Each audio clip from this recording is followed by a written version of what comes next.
workplace values. Our next guest says hiring managers prize achievement, learning, and work. Today's youth value pleasure and individuality. Susie Welch is a professor of management practice at NYU Stern School of Business, and you wrote a piece last week from the Wall Street Journal, Is Gen Z Unemployable? And you got a lot of attention. I thought it was fascinating. Just for everybody to see here, you say that the values that employers desire the most are achievement, scope, and work centrism. But then if you look on this chart on the other side, the values that Gen Zers put, those in the top 5, it's only 2%. So we have a major mismatch between employers and employees, and I'm kind of worried about it. Yes, you're right to be worried about it. A lot of people are worried about it. People who want to hire great people to build their companies are worried. Gen Z is worried. They don't like this message very much. And I think parents are worried because if you've got a kid who's Gen Z, you're thinking, wait, I really need and want you to get employed right now. Let's talk about this. Or I hope they're saying that. Susie, why is this happening? The reason why this is happening is because they rather complain than compete. They want things given to them with the least amount of effort as possible. The internet has made it so easy for them that everything is at their fingertips. Back in the day, you had to open a newspaper and you had to search out a job. Then you had to plan out your day to interview with the company for you to even get a chance for the job. Now you just get on the internet. Oh, I don't like this company. You don't have to leave your house. You don't even have to have a work ethic to even look for a job. Like I say, you just turn on your computer or your cell phone to apply for a job. They made it too easy for Gen Z. The problem with that is everything is more expensive, and they too selfish and they too lazy to even try. I would say that I'm here to report the message, and I don't, why is it happening? The list of reasons could go everything from the pandemic to education to parents.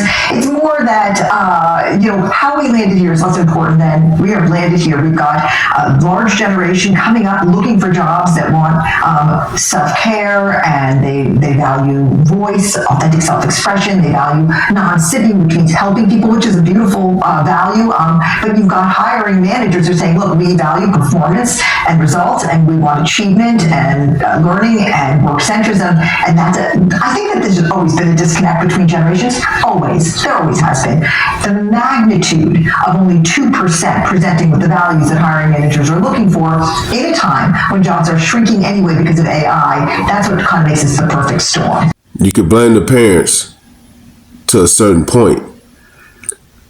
But once they become adults, all the excuses go out the window. They want to be comfortable on the job.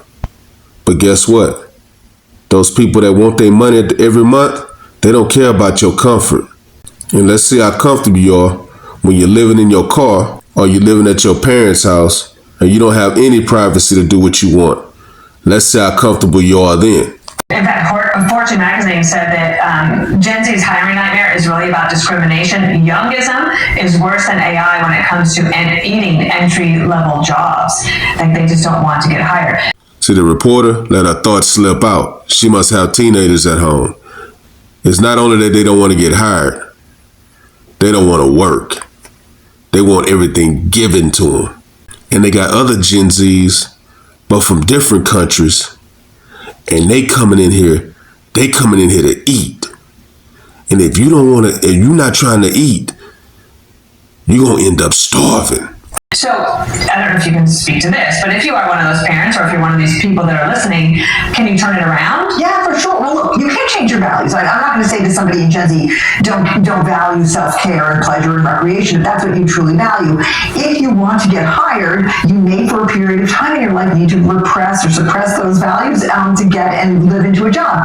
That having been said, if that's not who you want to be and that's not what you want to do, then you're going to look hard for the companies that allow you to express your authentic self and live your eudaimonia, or take a trade-off on affluence, or take a trade-off on how much you're going to earn. I mean, this is adulting. thing, isn't it? Is to decide which trade-offs you want to make. I do think, though, that it's worth paying attention to the size of this for companies, because for companies, they're out there saying, like, where are the attitudes that we're looking for, and they've got a very small pool of people to choose from. If you're a young American watching this, they may say, to heck with you, we're going to do it our way. And maybe in 5 or 10 years, they will have their opportunity to take it their way.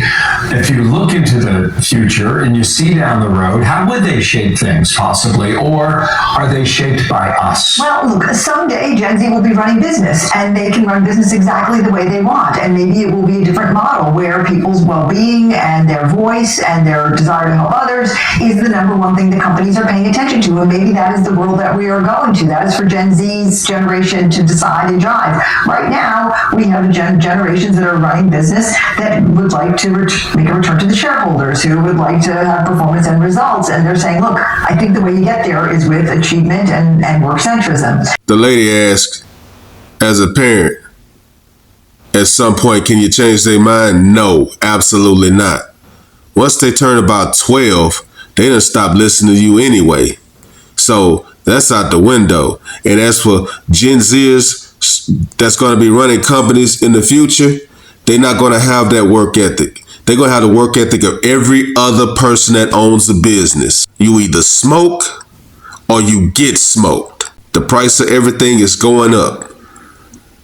The price of a Coke was 50 cents at one time. You'll never see that price again. Rent's going to go up. Car notes going to go up. Clothing, food, everything's going to go up. And if your work ethic don't go up, if your competition level don't go up, and your attitude for being successful doesn't go up, you're going to lose. You're going to lose. Because other countries are coming. Let me know what you guys think. Like, comment, subscribe. Follow God, not culture.